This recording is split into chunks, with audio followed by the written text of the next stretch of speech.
de vous retrouver aujourd'hui pour une interview AVC. Donc je suis avec un très cher ami à moi qui s'appelle Alain Arguy. Bonjour Audrey. Bonjour Alain. Qui est thérapeute, qui a de nombreuses casquettes, beaucoup d'expertise et notamment une expertise en nutrition. Et en fait aujourd'hui on voulait faire cette interview AVC parce que voilà, nous étions en train de discuter notamment d'une vidéo que nous avions vue de David Lefrançois qui s'appelle Savoir repérer un AVC. Et en fait, on s'est dit que cette vidéo était vraiment très intéressante, très utile, parce qu'à l'heure actuelle, l'AVC est en train d'exploser. D'ailleurs, Alain, tu viens de nous citer les chiffres. Et puis, voilà, Alain a des expériences personnelles qui le touchent vraiment en lien avec l'AVC. Donc, si tu veux bien te raconter ton histoire. Ma maman a fait 2 AVC. Elle s'en est sortie avec pas trop de séquelles, et mon frère par contre 42 ans a fait aussi un AVC, donc j'étais très touché par le sujet et ça m'a interpellé pour approfondir justement les problématiques qui sont liées à l'AVC et surtout les raisons qui font que nos chances de faire un AVC sont augmentées par divers facteurs environnementaux. Et il faut savoir juste une petite chose aussi, que l'AVC est la première cause de mortalité féminine. Voilà. Donc c'est quand même important. Et par la mise en place de simplement une démarche de bon sens et par une vie, je vais dire, saine, mais ce qui n'exclut pas le côté social, le côté profiter de la vie, comme on dit. Voilà, ça n'exclut pas, mais peut-être avec un bémol. Hein. Donc, voilà, je vais vous citer juste quelques facteurs qui, justement, amplifient le risque de faire un AVC. Donc, il y a le diabète. Hein, il y a l'hypertension, il y a la sédentarité, il y a le tabac, il y a l'alcool. Voilà, c'est disons que le stress. Le stress, bon ça, la vie stressante, hein, mais ça peut aussi engendrer infarctus et d'autres problèmes, le stress. Voilà, donc tout ça, c'est des points sur lesquels Audrey, on peut agir facilement. Hein, c'est pas voilà, et réduire par contre le taux de risque. Après, je ne sais pas quand tu dis on peut agir facilement. Est-ce que par exemple on peut agir facilement sur un diabète? Mais le diabète de type 2, hein, le diabète de type 2, c'est le diabète que l'on fait par la malbouffe. Le diabète de type 1, en général, vous êtes suivi par un endocrino, tout ça, donc c'est bien encadré, c'est bien structuré. Par contre, le diabète de type 2, il faut en arriver aux extrêmes pour être interpellé. Alors ça va par les malaises, tout ça, mais avant on est quand même ce qu'on appelle pré-diabétique, et ça peut augurer de faire un caillot, ne serait-ce que par cet état-là. Je vais juste dire une petite chose à Audrey qui est importante de savoir, Audrey, c'est que l'AVC est souvent le résultat de ce que je dis aux gens, 1 + 1 + 1 + 1. Tu comprends ce que je veux dire? Ce qui arrive souvent, c'est un peu de cholestérol, c'est un peu de stress, c'est un peu d'hygiène de vie pas très adaptée. Alors 1, et vous vous retrouvez avec un AVC. D'accord? Alors que il est quand même, moi je dis facile parce que c'est vrai que j'y suis sensibilisé, mais c'est quand même pas très compliqué de faire un petit peu attention à ce que l'on mange, par exemple, éviter les graisses animales. Ouais. Voilà, déjà. Dans la mesure du possible, éviter les graisses animales. Pour certains, c'est plus délicat que d'autres, oui, je comprends. Mais ça ne veut pas dire les éliminer, ça ne veut pas dire de ne plus manger de viande, ça ne veut pas dire se stresser, surtout pas. Parce que si vous faites quelque chose pour éviter le stress, et que vous vous stressez, que ça vous stresse, c'est pas bon. Mais disons, voilà, vous en mangez un petit peu moins. Ça n'exclut pas l'apéro, mais pas tous les jours. Voilà. Tu pas mon cocktail, moi, les trucs. Ah non, surtout pas. Vous voyez, c'est doux, hein, et comme ça, vous pourrez mettre des choses en place qui vont Ouais. réduire le Donc risque. en fait, c'est vraiment un petit peu comme dans tout, c'est-à-dire c'est tous les messages que l'on voit passer, faites attention à ce que vous mangez, bougez, parce que je crois que c'est ce qui passe sous les pubs à la télé.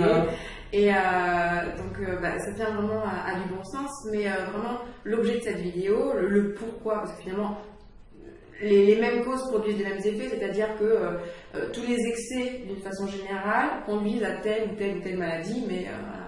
Il n'y a pas de mystère. On sait que le stress cause des maladies, les excès de table causent les maladies, le manque de sommeil cause les maladies, les chocs émotionnels causent les maladies, et ainsi de suite. Donc voilà, après c'est juste quelle maladie ça va déclencher chez telle personne et quelle autre maladie ça va déclencher chez telle autre. Mais on va dire que vraiment l'objet de cette vidéo, c'était de se rendre compte que l'AVC était la première cause de mortalité. Et alors ça, vraiment, moi j'ai appris quelque chose. Je ne savais pas que c'était aussi répandu. On entend vraiment parler énormément de maladies telles que le cancer, des choses comme ça, et puis pas autant que l'AVC. L'AVC commence voilà. Les campagnes pour l'AVC commencent à émerger depuis ces 10 dernières années. Qui se produit de plus en plus. Voilà. Et donc vraiment l'idée c'était de faire, d'avoir une double attention, c'est-à-dire savoir ce que l'on sait déjà, à savoir d'avoir un mode de vie le plus sain et le plus équilibré possible. Parce que il y a toutes ces maladies émergentes, dont celle-ci qui apparemment a des effets terribles. Elle croissent. Elle est en extrême augmentation. Alors, je rajouterai juste un petit mot. Vous savez, dans la vie, il y a depuis des milliers d'années, il y a des gens, il y a des penseurs, il y a des philosophies qui disent une chose. Et je vous le livre avec beaucoup d'amour parce que c'est ce dont je parle avec ma maman, maintenant, c'est ce dont je parle avec mon frère, la loi du milieu. D'accord ? La loi du milieu, c'est-à-dire ne pas aller dans les extrêmes, ni d'un côté, ni de l'autre.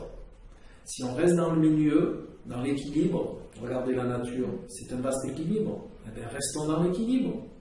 Et on se prémunit de beaucoup de problèmes. Et là, ça pourrait faire l'objet d'autres vidéos. Comment rester dans l'équilibre? Je suis de nature excessive et je sais aussi je serais ravi d'en parler avec toi sur beaucoup de thèmes, de comment rester dans l'équilibre. Ouais.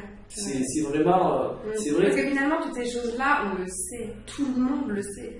Tout le monde sait que fumer 20 cigarettes par jour...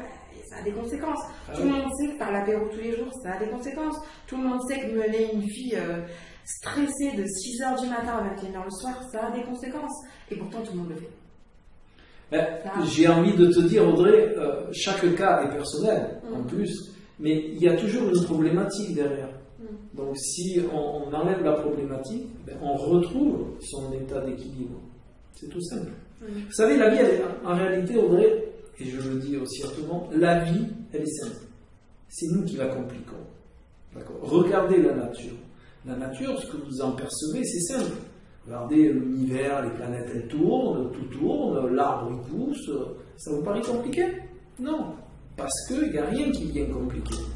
Mais si nous, on vient compliquer la chose, après, l'équilibre, ils seront. Et si l'équilibre seront, on en a une contrepartie. C'est tout. C'est que ça.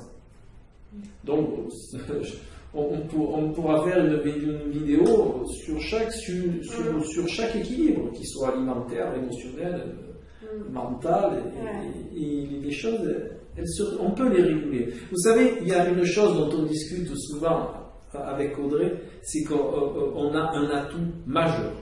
Et quand je dis majeur, c'est vraiment majeur. On peut être acteur de notre vie. Et ça, c'est un atout majeur. Ça veut dire quoi, être acteur de sa vie?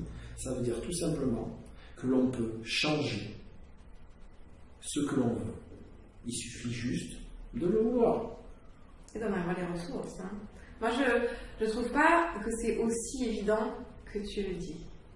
Parce que pour avoir, entre guillemets, essayé de changer un nombre de fois important dans ma vie, sans y arriver, c'est que c'était pas aussi évident que ça. Le vouloir ne suffisait pas.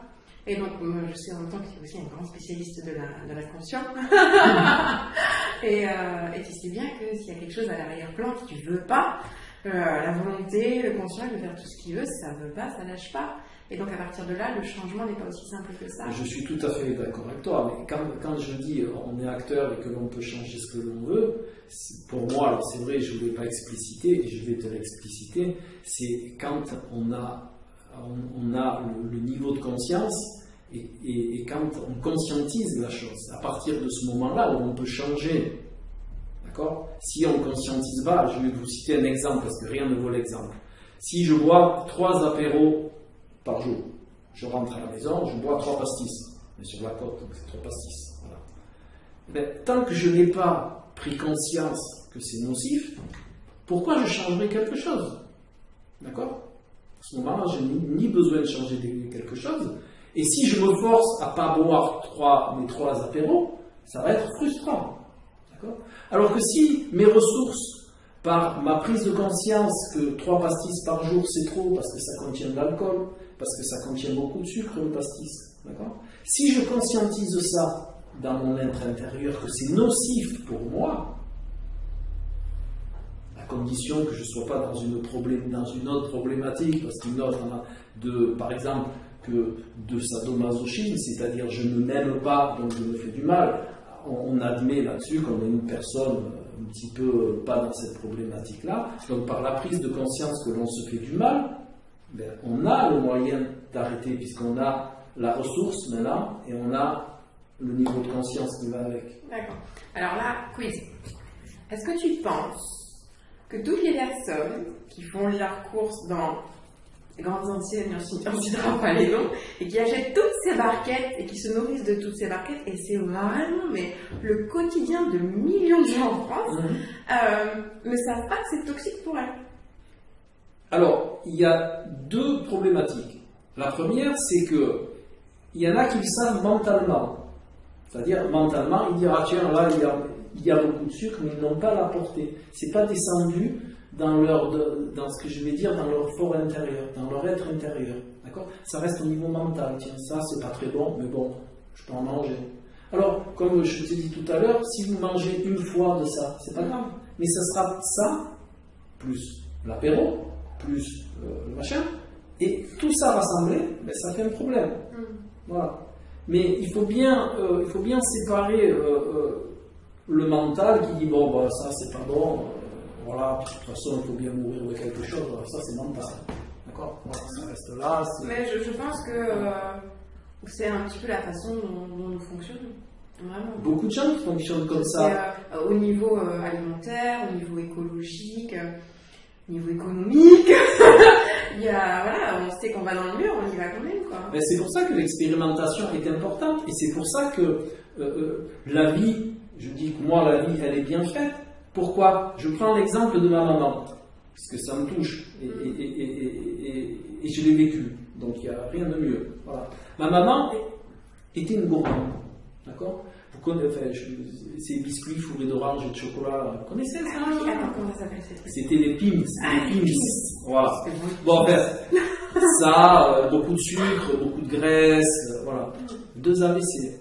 Ben, je vous garantis,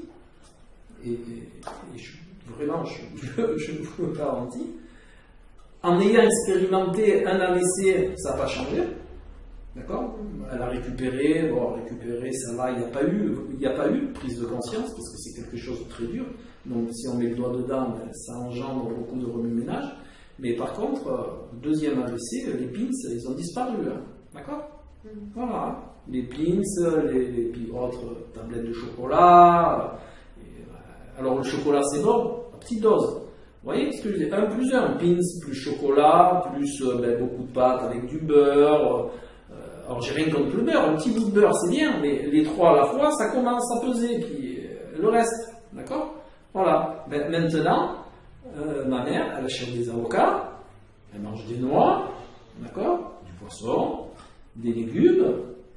Pourquoi? Parce que le deuxième AVC lui a fait peur, lui a fait prendre conscience, d'accord? Et c'est pour ça que dans la vie, si vous ne comprenez pas par des petits contextes, la vie, elle vous fait des contextes un peu plus importants pour que vous preniez conscience. Soit on apprend dans la douleur, soit par la sagesse. J'ai voilà. entendu ça dernièrement. Voilà. Moi, je préfère la sagesse et c'est pour ça que avec Audrey, on s'est dit de faire passer une information. Voilà, après vous faites selon vos ressentis, selon vos ressources, surtout parce que si vous n'avez pas les ressources de changer, ben, elles viendront par votre vécu. Mais sachez que c'est une information. Voilà, et soit vous adhérez, soit vous n'adhérez pas, mais au moins vous l'avez l'information. Et si un jour vous avez besoin, ben, hop, ne vous inquiétez pas, votre cerveau, par contre, il va s'en rappeler. Voilà. Et si vous êtes comme moi, un petit peu excessif, je vous recommande vivement la méthode des petits pas.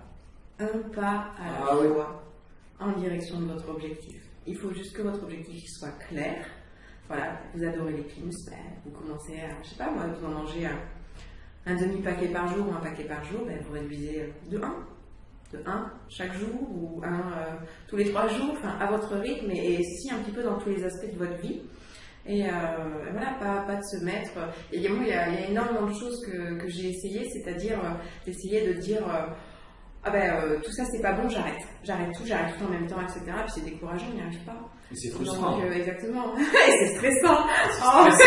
Cercle vicieux. Et comme on stresse, dans la gueule. Voilà. Mais Audrey a tout à fait raison. Vous savez, c'est un vieil adage. Soyez bienveillant avec vous. Mais la première des choses, vraiment, c'est pour respirer, il faut être cool, quoi. Voilà. Et quand on s'aime, on se fait pas de mal. Ouais, déjà.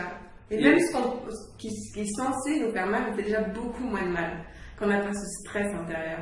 Donc, Et Audrey avait raison, c'est ce qu'on dit en Orient, c'est pas le but qui compte, c'est chaque pas que l'on fait pour l'atteindre. D'accord ? Si on regarde le but, c'est sûr que ça va nous paraître très difficile. Par contre, si vous regardez votre pied faire un pas puis un pas, ben un jour vous aurez atteint votre but sans vous, presque, entre guillemets, sans vous en apercevoir. Voilà, c'est ça. Quand je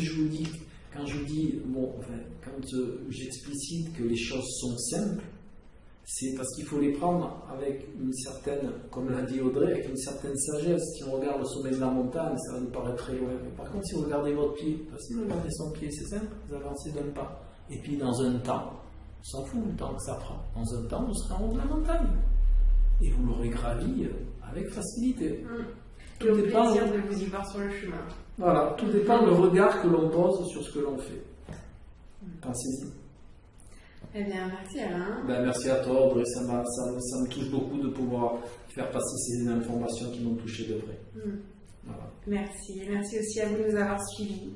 Donc, si cette vidéo vous a plu et que vous pensez qu'elle peut aider quelqu'un que vous aimez, quelqu'un de votre entourage, merci de lui faire ce cadeau en partageant. Belle journée à vous. Je peux juste rajouter une petite chose. Non, tu peux pas. Ah non. Désolé, tu peux. Il est en Orient, la bienveillance, c'est quelque chose de très important. Alors, soyez bienveillants pour les autres, et en retour, vous aurez la bienveillance des autres, et c'est quelque chose qui est merveilleux pour vous, et donc pour les autres. Et je peux même vous dire que, par exemple, chez les bouddhistes, la bienveillance est quelque part précurseur de bien-être. Voilà. Alors, je ne dis pas de devenir bouddhiste, mais c'est juste dans la philosophie, dans la quintessence de la bienveillance. Soyons tous bienveillants les uns envers les autres, et vous aurez des beaux retours. Voilà. Allez, je vous laisse aussi. Au revoir.